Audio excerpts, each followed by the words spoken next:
Online ಬಂಧುಗಳಿಗೆ ನಮಸ್ಕಾರ.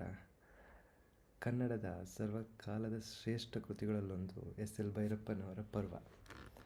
ಪರ್ವವನ್ನು ಓದಿದವರೇ ಇಲ್ಲವೇನೋ ಹೆಚ್ಚು ಕಡಿಮೆ. ಪರ್ವ ನಾವು ಯೋಚನೆ ಮಾಡುವ ರೀತಿಯನ್ನೇ ಬದಲಾಯಿಸುವಂಥದ್ದು.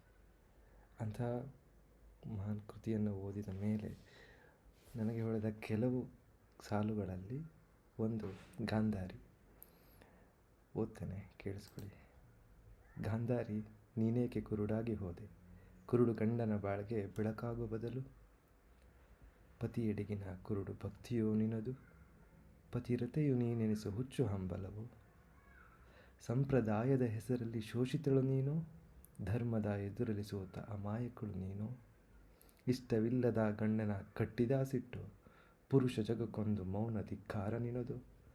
ಗಾಂಧಾರಿ, ನೀನೇಕೆ ಕುರುಡಾಗೇ ಇದ್ದೆ? ಬೆಳಕನೆ ನೀಡದ ದೀಪದಂತಾದೆ. ನೀನು ಹೆತ್ತ ಮಕ್ಕಳನ್ನೊಮ್ಮೆ ಕಣ್ತುಂಬ ನೋಡಲೂ ಇಲ್ಲ, ಚಂದಮಾಮನ ತೋರಿ ಕತೆ ಹೇಳಲೂ ಇಲ್ಲ. ನಿನ್ನದೇ ಮಕ್ಕಳ ನೀನು ಸಾಕಿ ಬೆಳೆಸಲೂ ಇಲ್ಲ, ಮಗುವ ನಗುವನ್ನು ಕಂಡು ಖುಷಿಯಿಂದಳಲೂ ಇಲ್ಲ. ನಿನ್ನ ಒಡಲಲ್ಲೇ ಹುಟ್ಟಿ ನೀ ನೋಡದೆ ಬೆಳೆದ ನಿನ್ನದೇ ಮಕ್ಕಳ ಮೇಲೆ ನಿನ್ನ ಪ್ರೀತಿಯದೆಷ್ಟು? ಗಾಂಧಾರಿ, ನೀನೇಕೆ ಕುರುಡಾಗೇ ಉಳಿದೆ? ಒಂದರ ಮೇಲೊಂದು ಹೆತ್ತ ಅಸಹನೆಯೋ.